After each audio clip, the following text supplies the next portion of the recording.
I also want to echo Bill's comments on my gratitude for everything Michelle has done and everybody in the room. So I guess this is what's known as a captive audience. We host the conference, so I get to speak for a little bit. But thank you, everybody, for your support, for being here. We're going to move this rock up the mountain. This is the second year of this conference, and our goal is to make this better and a bit bigger, but not too big, maybe. But have this last for another 20, 30 years if possible. So thanks to everybody for being here. So my role at Sunset, I'm the CEO and general counsel. A lot of times that means I'm the zero fund guy. And you'll see why as we go through some of this. I think about, in my role, strategy all the time. That's a big part of what my job is to think about what's happening, what's around the corner. I use a really simple construct when we get together for strategy meetings. Where have we been?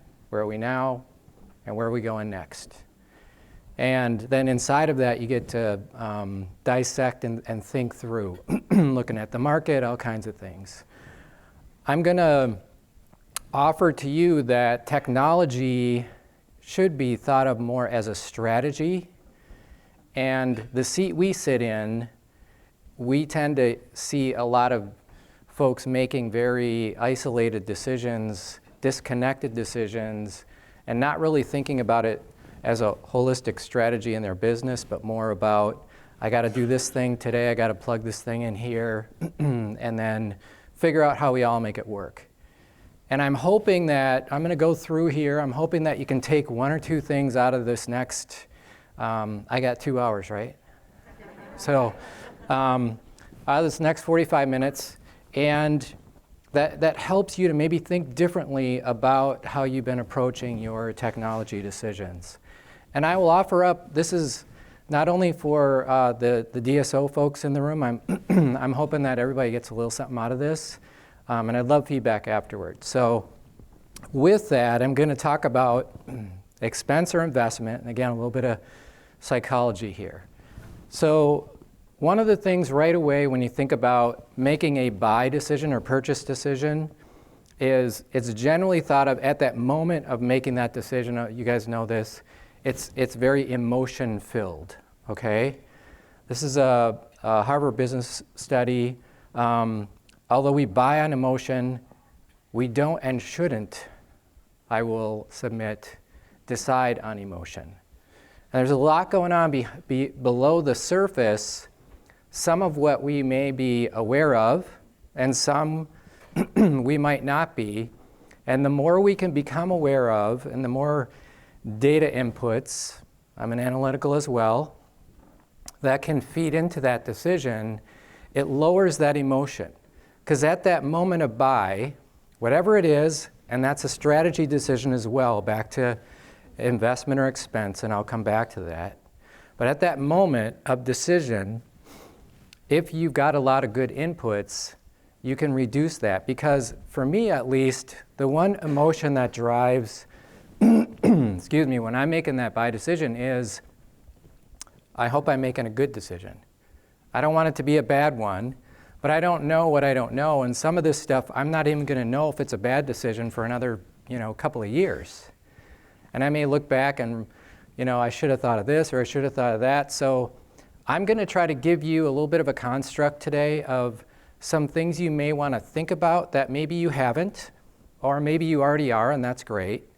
But it's from our perspective. So I'm going to offer up the guys that are, and gals that are behind the scenes, doing all the things to connect all the devices and make sure that they work and talk to each other, and I'll talk a bit about that. But we tend to be the recipients of your decisions, and I will submit we should be and hopefully get to be more part of your thinking before you make some of those decisions. And I'll come back to that as well. So again, there's an emotion thing here. There's a lot more going on behind the scenes. And the clicker is slow. Anybody know a good tech company? So again, we went into a really weird room, looked like a spaceship, right? There's a lot of stuff going on in here, right?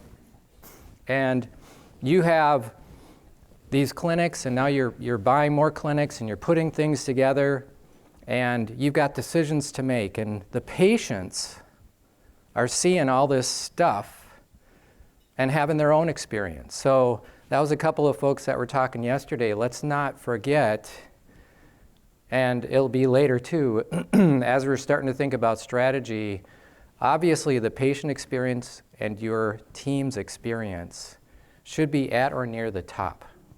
And this is what, some of that they're seeing. So, over the last 20 years, we have seen the advancement of technology in oral health, unprecedented. And again, from the seat we sit in, whether you like it or not, you become very dependent on technology in your businesses, as we all have. But that ship sailed, guys, okay?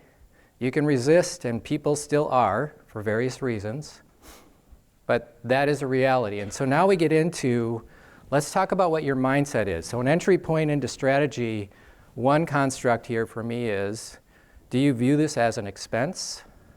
Bare minimum? I just want to, passively use this stuff to do what we need to do? Or do I look at it as an investment that it actually will drive revenue? Contrary, and maybe I've got a lot of people that are going, well, duh, but we experience a lot of folks that are in the expense, bare minimum, it doesn't drive revenue category. And there are some reasons for that. Again, some of them we're aware of and some of them we're not. So first, let's talk about that, how to break down, and again, a process. This is a rational decision-making process. You can Google this and get a gazillion hits. Not many people actually follow all these steps, and I don't. But the more that you can add information, again, the less at that emotional point of making the decision, the less maybe concerned you're going to be, because you've really looked at things from a lot of different directions.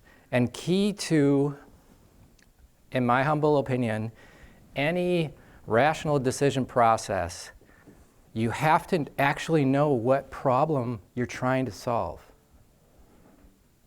Ask those brutally honest questions.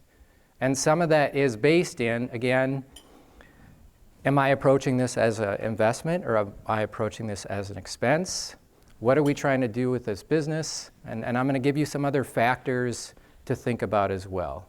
But I would suggest, if you're not following at least some sort of process of rational decision making in your strategy around technology, that doing this would help you to think differently about the technology decisions that you're making in your businesses.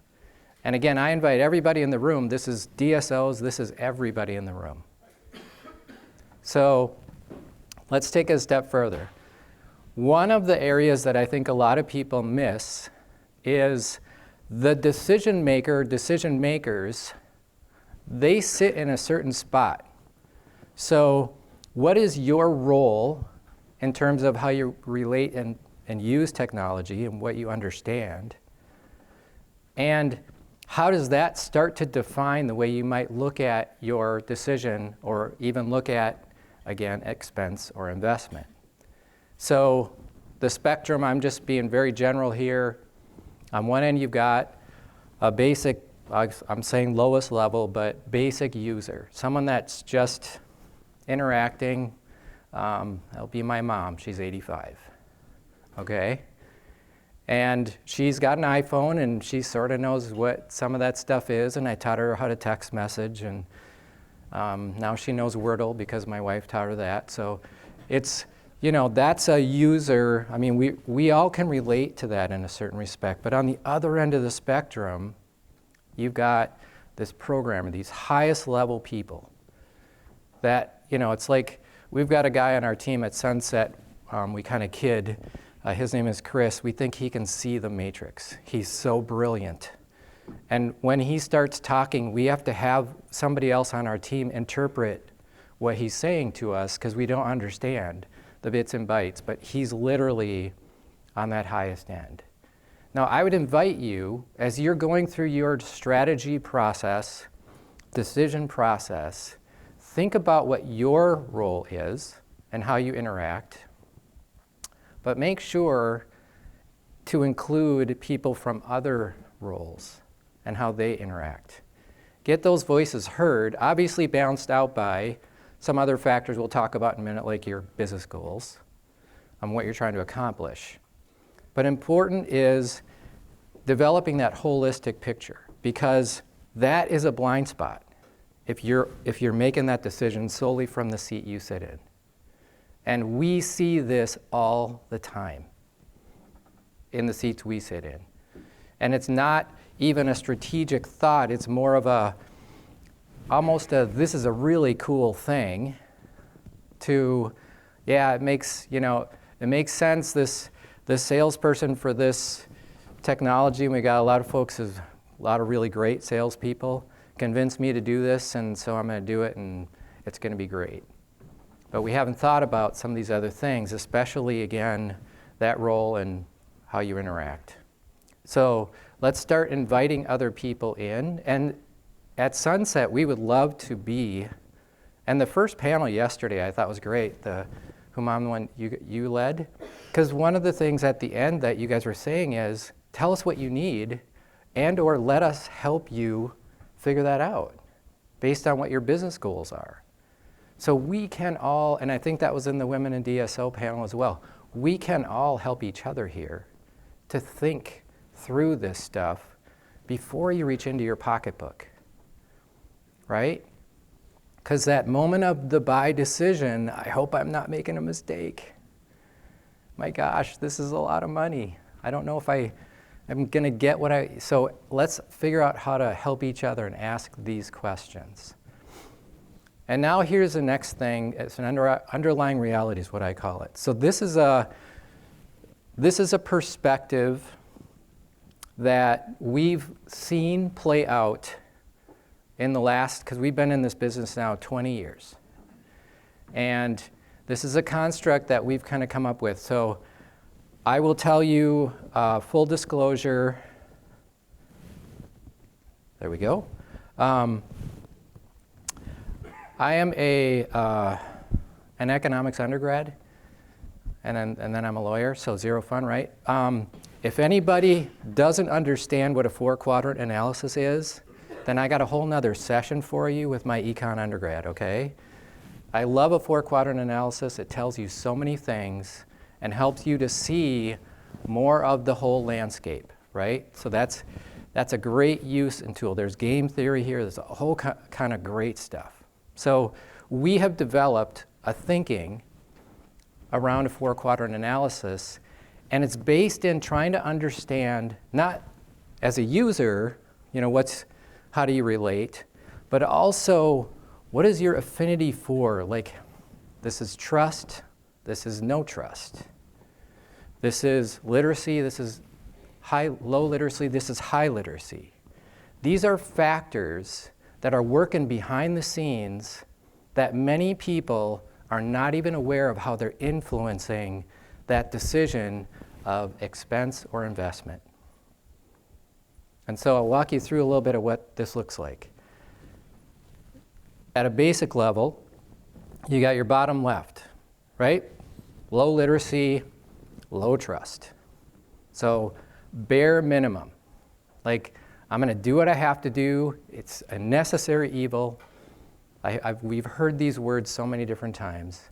And I'm just going to try to put this stuff in there. I'm not really thinking about it as a revenue driver. That's my affinity to technology. And that might be based on past experiences. Quite frankly, there's a bit of risk, either risk averse, unknown risk, I don't see the risk. There's a lot of that stuff working in here as well, but bottom line, you look at literacy and trust. Now you get bottom right, Now you've got a high level of understanding, but you have low trust. These are individuals that they have a really good sense of what's going on in technology, but they're not big on letting go of their control. And so they're only going to put in their environment what they believe they can keep their arms around. And there again might be a little risk in there, but also just, maybe not as cutting edge, thinking about more practical, not bare minimum, because again, there may be more in there, but this is a different mindset. Were you with me so far? All right, good. Now we get into the upper left. This is actually where a large part of our customer base lives currently. Because this is a group of people that trust their partner. They have a low level of literacy in technology, but they get that it can really help their business. And so they're going to go ahead and invite us or other folks into the party and actually listen before they make decisions and go ahead and implement good technology solutions across their enterprise. And then finally, in the top right, we've got your high level of understanding and high level of trust. We have a bunch of these too, early adopters. So the AI group yesterday morning, there's a bunch of folks that want to get on that bus after they saw that session yesterday morning. And they're people, some of them that have that high level of understanding, they're out there cutting edge. And they're willing to take what, again, might be perceived as a big risk by the bottom left or even bottom right, but for them it's not as risky of a proposition. So I will submit, and this is again based on 20 years of Sunset experience, that the folks above the line are more investment-minded, and the folks below the line are more expense-minded. And we get that and experience that on a weekly, sometimes daily basis. And we're hoping to continue to break down some of the challenges, and I mean challenges in we need to connect with where that individual is. So what we've done at Sunset is we've started to teach our salespeople and our account management people to have this conversation so we can start with where that individual lives and meet them there and not offer the low left AI. Or if we do, let's walk them through how you get there. Because it's a different conversation to have. And I, again, will submit for you guys as you're developing your strategy, know where you are first. Know where your beginning is first. Because that's going to shape a lot of how you look at potential solutions. And none of these are bad. Okay? I'm not making any value judgments here. This is about people being themselves and understanding, again, how to make a good decision in the context of you. And it's our job to meet you where you are, not vice versa. And that's how we look at this. Any questions so far? I'm going to just pause there because that's a new concept. We're good? Cool. All right. Now, that's some of the psychology. I'm not a psychologist. I'm not trained as a psychologist, but I feel like as a dad and a husband and all those things that kind of comes with. So that was a little bit of the behind the scenes. And again, I think about strategy all the time and how can we better do a plan. So additional factors, and this is a long list. So you guys can read it. I'm going to highlight a few things. Obviously your business goals, but let's not forget, and in everything that I think we're talking about, and what I heard a bit of yesterday, and I hope we hear more of, what is the patient's experience and what is our team's experience? Those things, in my humble opinion, should be near the top of the list. And I will challenge at Sunset, we still need to do a better job of that as well as we're developing our strategy. So that's a call out. I think those things are so important. And there's ways that you can help that experience to be better. And I'm going to deal with some of the other factors. Last year, we talked a lot about risk, cybersecurity, and Michael and Spiro kind of hit on some of that stuff. There's a lot of cyber risk out there. There's a lot of compliance issues. There's downtime. Risk is big, in, again, our opinion, and there are a lot of ways to mitigate the risk. But we shouldn't always do that at the expense of the larger ecosystem we're in. Because guess what? Your technology environment is a living and breathing thing that changes every day. Every time one of the business partners in the room does a software update in your environment, it changes the environment. And it's our job to figure out what just happened and make it sing again. So there's a lot of stuff going on, and there's a lot of risk, not just cyber is what I'm saying. There's more things happening here. Read the procedures, that kind of thing, efficiency, these are all things we talked about yesterday. A couple other call-outs from our perspective. Age of equipment. I'm not trying to sell you stuff right now, but I need you to understand that the age of equipment and the lack of paying attention to that hurts your ability to have a great patient experience all the time, have a great team experience all the time. And it certainly adds a boatload of work to our desk when the equipment is old. But that may be a business decision that's made, that you want the bare minimum, you don't want to update things after a certain period of time. And so let's make sure you go into that with your eyes wide open and what some of those trade-offs look like. Finally, the enterprise or Wild West. So we are dealing with a bunch of different DSOs. Thank you for that. And we see different mindsets. Some folks are really pushing toward and are embracing going to that enterprise approach. And then there are some that they don't even want to talk about it. Like it's not even on their radar. So every new place that they bring in, that it's not even, technology is hardly even a discussion in terms of that strategy. And everyone just looks different and operates differently. It's a business decision that has certain potential outcomes. So as you're thinking about, again, your technology strategy, these are some other factors I would submit that you add in. I'm going to just give you a little extra on the lifespan thing. And this is just, again, from the seat we sit in. It's not saying that this is, written in stone or anything like that. But here's some categories. You can think about ways to bucket. And this isn't everything, but there's a lot of technology in your environments. And start to add in the criteria of lifespan, okay? So, anybody in their lives ever buy a nonstick frying pan? Yeah? Anybody buy one? Okay. You know how when you buy it, it's really great, and you can cook an egg on that thing, and you can just lift up the pan and it slips right off? Well, guess what happens every day when you're using it? Someday it looks like this. That's what's happening in your technology environment every day.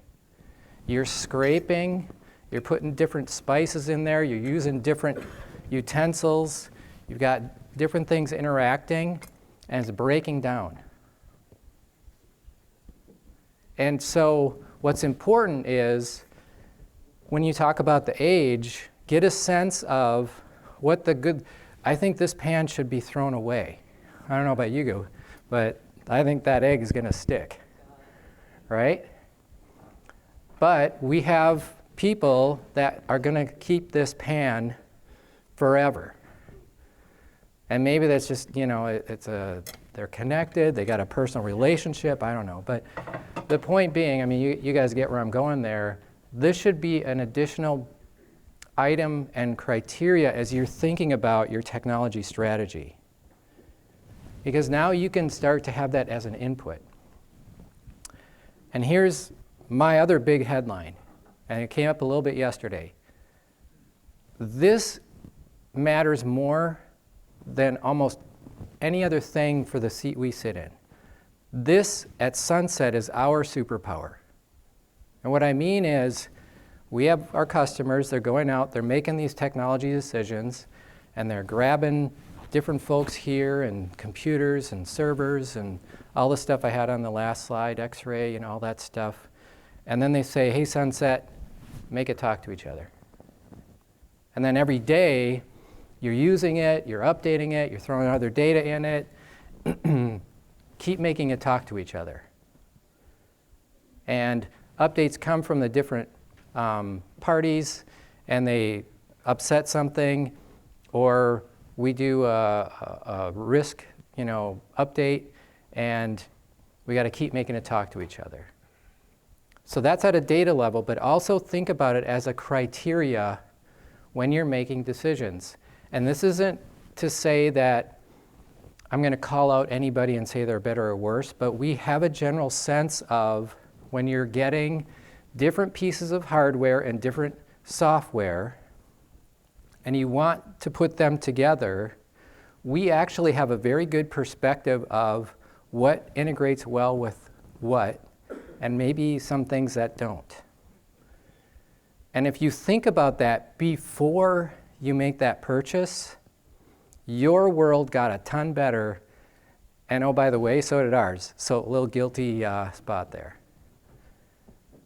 And we'll keep doing what we're doing, because we got some amazing engineers, like Chris, who sees the matrix, but other folks as well.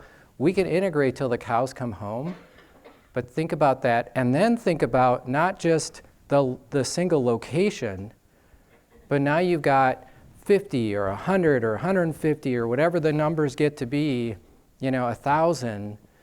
Now think about integration on a whole nother level and what that looks like.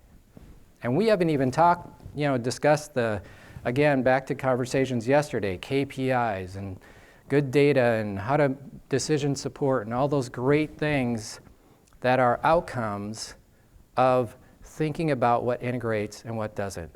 Simple example. You go back, phones. How many people, when they're making the decision around phones, are thinking about how they might or might not integrate with the larger ecosystem they're in, and how that might help their business, help the patient experience, and help the team's experience? That's just one decision of many. So again, that criteria around integration, we think is super important. So again, there's a lot of technology here.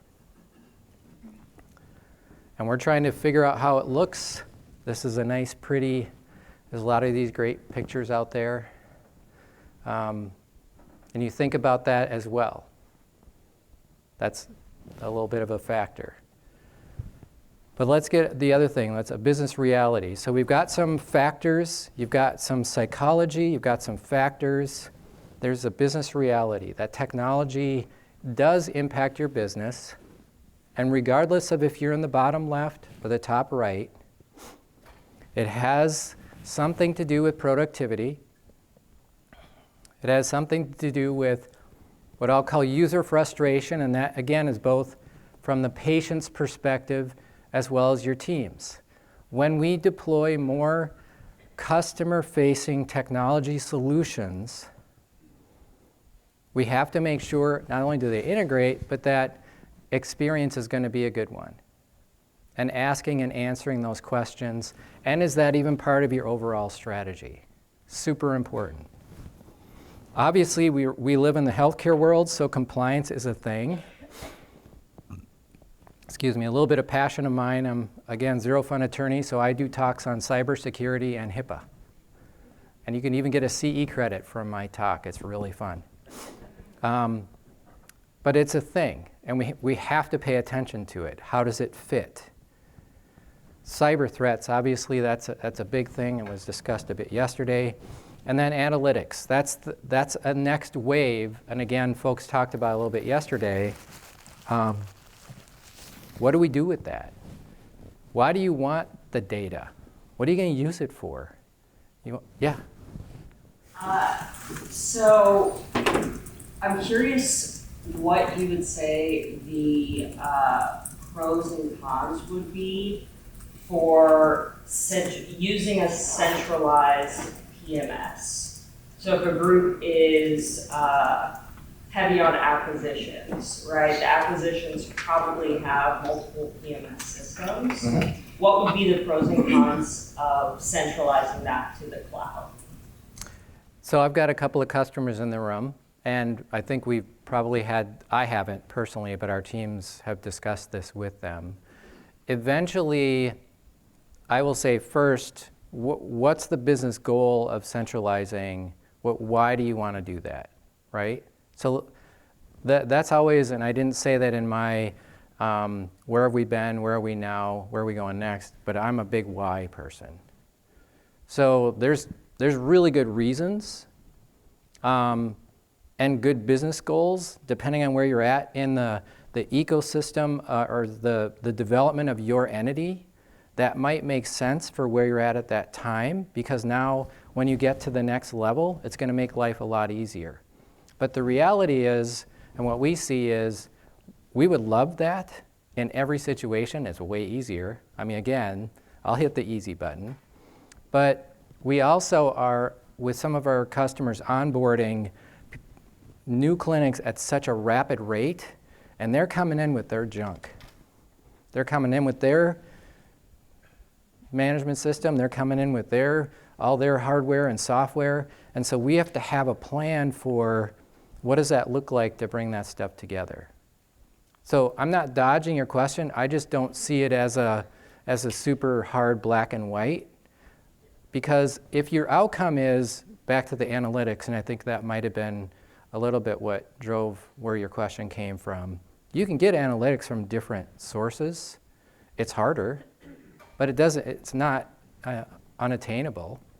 But I would say back to the integration thing, my challenge to all the technology folks in the room is let that be front and center on your strategy when you're talking to your customers. Like we can play well with everybody. I would love to hear that, because that hasn't necessarily been as high a priority, and then that solves for some of these other things in terms of back end. But if it's a database in the sky just because I want to get a bunch of reports, I might be missing a whole bunch of other stuff in the strategy. So I honestly wasn't being a lawyer trying to dodge your question. I really see it as a bigger question. But thank you. Other questions? I love the questions. Yes? At what point did you walk into, at what point did you, when you walk into one of these old environments, do you decide, do you know what, it's the hand grenade model? Screw it, I call it the hand grenade model, because you say, I can't fix this. Blow it up, start from scratch. Is there a point where you say, you know, how did you decide this? Because I'm asking, in my area, I know how, but in that environment. In my world, it's risk. And again, I know I have a bias, because again, I'm an attorney and I'm a business associate, and I have to sign a business associate agreement with you. And if everything you have in your environment leaves you and me open to unreasonable business risk, Spiro, we're going to have a different conversation. We're going to have a prayer session, and then we'll figure out what we want to do with that. And that's one of the litmus tests for us. Great question. Because we have to be real with each other, right? We have business goals, you have business goals.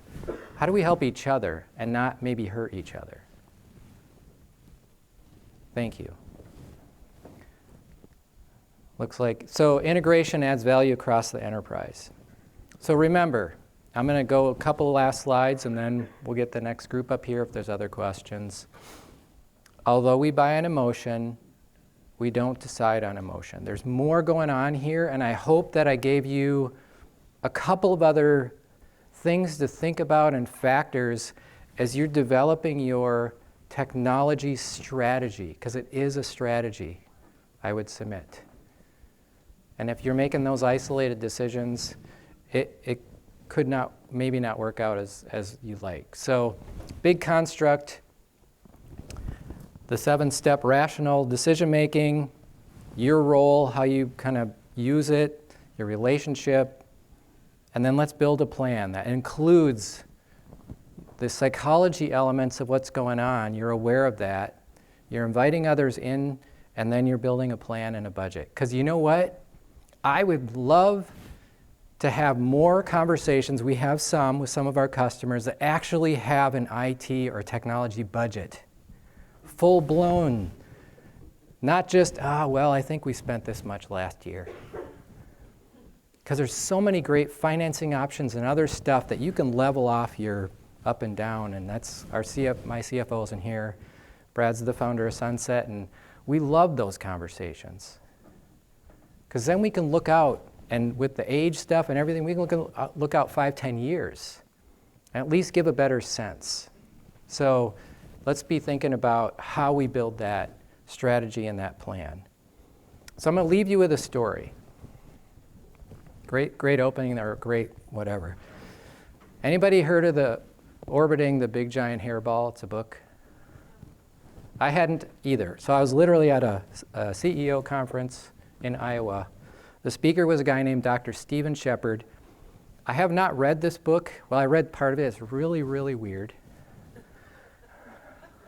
So I'm telling you that if you get it and you go, that Patrick is goofy. Okay, this is weird. I mean, there's like handwritten stuff in here. I mean, it's odd.